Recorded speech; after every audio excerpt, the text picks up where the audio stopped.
ಉತ್ಖನನದ ವೇಳೆ ಬಳ್ಳಾರಿಯಲ್ಲಿ ಅಚ್ಚರಿಯ ಸಂಗತಿ ಬಯಲಾಗಿದೆ. 5,000 ವರ್ಷಗಳ ಹಳೆಯ ಮಾನವನ ಮೂಳೆ ಪಳೆಯುಳಿಕೆಗಳು ಪತ್ತೆಯಾಗಿದೆಯಾ? 5,000 ವರ್ಷಗಳ ಹಳೆಯದ್ದು ಎನ್ನಲಾಗ್ತಾ ಇದೆ. ಇದನ್ನ ತೆಕ್ಕಲಕೋಟೆ ಪಟ್ಟಣದ ಗೌಡ್ರ ಮೂಲೆ ಬೆಟ್ಟದಲ್ಲಿ ಉತ್ಖನನ ನಡೆಸುವಾಗ ಇದು ಪತ್ತೆಯಾಗಿರೋದು. ಬಳ್ಳಾರಿ ಜಿಲ್ಲೆ ಸಿರಗುಪ್ಪ ತಾಲೂಕಿನ ತೆಕ್ಕಲಕೋಟೆ ಪಟ್ಟಣದ ಬೆಟ್ಟದಲ್ಲಿ ಒಂದು ವಾರದ ಹಿಂದೆ ಉತ್ಖನನ ನಡೆಸುವಾಗ ಮಾನವನ ಮೂಳೆ ಪತ್ತೆಯಾಗಿದೆ. ಮತ್ತಷ್ಟು ಅಗದಿದ್ದಾರೆ. ಆ ವೇಳೆ 5.5 ಅಡಿ ಉದ್ದ ಮಾನವನ ಅಸ್ಥಿಪಂಜರ ಪತ್ತೆಯಾಗಿದೆ.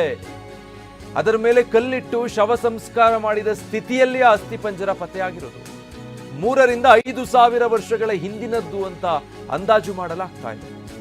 ಉತ್ಖನನ ತಂಡದ ಸಹ ನಿರ್ದೇಶಕಿ ನಮಿತಾ ಎಸ್ ಸುಗಂಧಿ ಈ ಬಗ್ಗೆ ಮಾಹಿತಿ ಹಂಚಿಕೊಂಡಿದ್ದಾರೆ. ಅಮೆರಿಕದ ಹಾರ್ಟ್ವಿಕ್ ವಿವಿ ಪ್ರಾಧ್ಯಾಪಕಿಯಾಗಿದ್ದಾರೆ ನಮಿತಾ ಅವರು. ಈ ಸಿಕ್ಕ ಪಳೆಯುಳಿಕೆಯ ಬಗ್ಗೆ ತನಿಖೆ ಮುಂದುವರಿಸಿದ್ದಾರೆ ಅಧಿಕಾರಿಗಳು. ಆ ಉತ್ಖನನ ಸ್ಥಳದಲ್ಲಿ ಏನು ಪತ್ತೆ ಆಯಿತು ಅದರ ದೃಶ್ಯ ನೀವು ಗಮನಿಸ್ತಾ ಇದ್ದೀರಾ. ಬಳ್ಳಾರಿಯಲ್ಲಿ ಉತ್ಖನನ ಮಾಡೋ ಸಂದರ್ಭದಲ್ಲಿ ಪತ್ತೆಯಾಗಿರೋದಿದು ಸುಮಾರು 5,000 ವರ್ಷ ಹಿಂದಿನದ್ದು ಅಂತ ಹೇಳಿದ್ರೆ ಶಿಲಾಯುಗ, ನವಶಿಲಾಯುಗ, ಲೋಹಯುಗದ ಪಳೆಯುಳಿಕೆಯ ಕುರುಹುಗಳು ಈ ಜಾಗದಲ್ಲಿದೆ ಅಂತ ಹೇಳಲಾಗ್ತಾ ಇದೆ. ತಜ್ಞರು ಶಿಫಾರಸು ಮಾಡಿದ್ರು. ಅದರ ಮೇರೆಗೆ ಕಳೆದ ವರ್ಷ ಈ ಭಾಗದಲ್ಲಿ ಉತ್ಖನನ ಮಾಡೋದಕ್ಕೆ ಕೇಂದ್ರ ಸರ್ಕಾರ ಅನುಮೋದನೆ ಕೂಡ ಕೊಟ್ಟಿತ್ತು. ಅದರ ಪ್ರಕಾರ ಈ ಸ್ಥಳದಲ್ಲಿ ಉತ್ಖನನ ನಡೀತಾ ಇದೆ. ಈ ಭಾಗದಲ್ಲಿ ಹಳೆ ಕಾಲದ ವಸ್ತುಗಳು ಪತ್ತೆಯಾಗ್ತಾ ಇದೆ. ಅದೇ ಸಂದರ್ಭದಲ್ಲಿ ಈ ಮಾನವನ ಮೂಳೆ ಪತ್ತೆಯಾಗಿರೋದು. ಒಂದು ವಾರದಿಂದ ಪುರಾತತ್ವ ಇಲಾಖೆ ತಂಡ ತೆಕ್ಕಲಕೋಟೆ ಗೌಡ್ರ ಮೂಲೆ ಭಾಗದಲ್ಲಿ ಉತ್ಖನನ ಕಾರ್ಯ ಕೈಗೊಂಡಿದೆ. ಉತ್ಖನನ ತಂಡದ ನಿರ್ದೇಶಕ ಸೇಜೇಶ್ವರ್, ಸಹ ನಿರ್ದೇಶಕಿ ನಮಿತಾ ಎಸ್ ಸುಗಂಧಿ ನೇತೃತ್ವದಲ್ಲಿ ಉತ್ಖನನ ನಡೀತಾ ಇದೆ.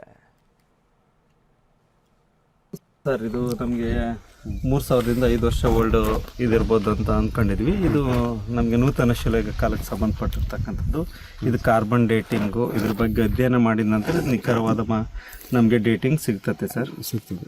ಇವತ್ತದೇ ಎಕ್ಸ್ಕವೇಷನ್ ಆಗ್ತಿತ್ತಲ್ಲ, ಈ ಸ್ಥಳ ಪರಿಶೀಲನೆ ಮಾಡೋಣ ಅಂತ ನಾವು ನಮ್ಮ ಹಂಪಿ ಯೂನಿವರ್ಸಿಟಿಯ ಪ್ರೊಫೆಸರ್ ಸೋಮಶೇಖರ್ ಸರ್ ಜೊತೆ ಬಂದಿವಿ.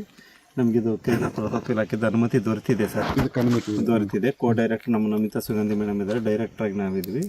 ಇದು ಮಾಡ್ತಾ ಇದ್ವಿ. ಮುಂದಿನ ದಿನದಲ್ಲಿ ಇದ್ರ ಬಗ್ಗೆ ನಿಖರವಾದ ಅಧ್ಯಯನ ಮಾಡಿ ಅದೇನು ಮಾಡ್ಬೋದು ಅಂತ ನಮ್ಮ ಮೇಲಾಧಿಕಾರಿಗಳು, ಸಚಿವರ ಮುಖಾಂತರ ನಾವು ಒಂದು ಡೀಟೇಲ್ ರಿಪೋರ್ಟ್ ಮಾಡಿ ಸಬ್ಮಿಷನ್ ಮಾಡ್ತೀವಿ ಸರ್. ಇಲ್ಲಿ ಶವ ಸಂಸ್ಕಾರ ಪದ್ಧತಿ ಹೇಗಿತ್ತು ಅಂತ ಇದರಿಂದ ತಿಳಿಬೋದು ಸರ್.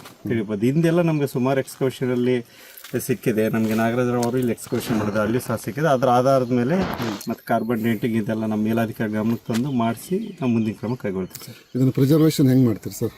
ಇದನ್ನು ಹೆಂಗೆ ಸಂರಕ್ಷಣೆ ಮಾಡ್ತೀರಾ ಸರ್? ಅದು ಸರ್, ಈಗ ನಾವು ಇದನ್ನು ಮ್ಯೂಸಿಯಮಲ್ಲಿ ಡಿಸ್ಪ್ಲೇ ಮಾಡ್ಬೋದು ಏನೋ ಅಂತ ಕ್ರಮ ಕೈಗೊಳ್ತೀನಿ. ಅದರ ಆಧಾರದ ಮೇಲೆ ಏನಿದೆ ನಾವು ಆಂಟಿಕ್ವಿಟಿ ಯಾವ ಥರ ಡಿಸ್ಪ್ಲೇ ಬಂತು ಅದೇ ರೀತಿ ಒಂದು ಪ್ರಿಸರ್ವೇಷನ್ ಮಾಡಿ ಮಾಡ್ತೀವಿ ಸರ್. ಸರ್, ಹಿಂದೆ ಎಕ್ಸ್ಕವೇಷನ್ ಆದಾಗ ಅದಕ್ಕೆ ಸಂಬಂಧಪಟ್ಟಂಥ ಟೂಲ್ಸ್ ಎಲ್ಲ ಸಿಕ್ಕಿದ್ದಾವೆ.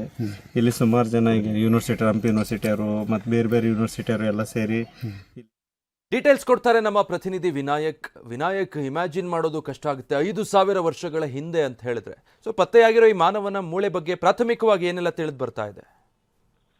ಖಂಡಿತ ವಿಜಯ ವೀರಪ್ಪ, ಇದು ಬಳ್ಳಾರಿ ಜಿಲ್ಲೆಯ ಸಿರಗುಪ್ಪ ತಾಲೂಕಿನ ತೆಕ್ಕಲಕೋಟೆ ಭಾಗ ಅಂದ್ರೆ ಬಹಳ ವಿಶೇಷವಾಗಿರ್ತಕ್ಕಂತ ಜಾಗ ಇದು. ಈ ಜಾಗದಲ್ಲಿ ನವಶಿಲಾಯುಗ ಆಗಿರ್ಬೋದು, ಲೋಹ ಯುಗ ಆಗಿರ್ಬೋದು, ಈ ಭಾಗ ಆ ಕುರಿತಂತೆ ಸಾಕಷ್ಟು ಕುರುಹುಗಳು ಆ ಭಾಗದಲ್ಲಿ ಪತ್ತೆ ಆಗಿದವು.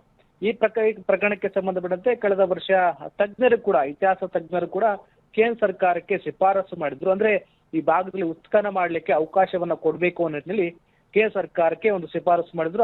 ಆ ಪ್ರಕಾರವಾಗಿ ಕೇಂದ್ರ ಸರ್ಕಾರ ಕೂಡ ಕಳೆದ ವರ್ಷ ಅಂದ್ರೆ ತೆಕ್ಕಲಕೋಟೆ ಭಾಗದಲ್ಲಿ ಉತ್ಖನನ ಮಾಡ್ಲಿಕ್ಕೆ ಅವಕಾಶವನ್ನು ಕೊಟ್ಟಿತ್ತು. ಹೀಗಾಗಿ ಉತ್ಖನನ ತಂಡ ಕಳೆದ ವರ್ಷನೂ ಕೂಡ ಏನು ಹಳೆಯ ಸಂಬಂಧಪಟ್ಟಿರ್ತಕ್ಕಂತಹ ವಸ್ತುಗಳೇನಾದ್ರೂ ಪತ್ತೆ ಆದ್ರೆ ಅಲ್ಲಿ ಉತ್ಖನನ ಕೂಡ ಮಾಡ್ತಾ ಇದ್ದಾರೆ. ಕಳೆದ ಒಂದು ವಾರದಿಂದ ಕೂಡ ತೆಕ್ಕಲಕೋಟೆ ಪಟ್ಟಣದ ಗೌಡ್ರ ಮೂಲೆ ಬೆಟ್ಟದಲ್ಲಿ ಡಾಕ್ಟರ್ ಸುಜೇಶ್ ಅಂತೇಳಿ ಮತ್ತು ಇನ್ನೊಬ್ರು ಎಸ್ ಸುಗಂಧಿ ಅಂತೇಳಿ ಅವರು ಕೂಡ ಅವ್ರ ನೇತೃತ್ವದ ಒಂದು ಉತ್ಖನನ ತಂಡ ಅಲ್ಲಿ ಉತ್ಖನನ ಮಾಡ್ತಾ ಇತ್ತು. ಆ ಸಂದರ್ಭದಲ್ಲಿ ಒಂದು ಮಾನವನ ದೇಹದ ಮೂಳೆ ಪತ್ತೆಯಾಗಿತ್ತು.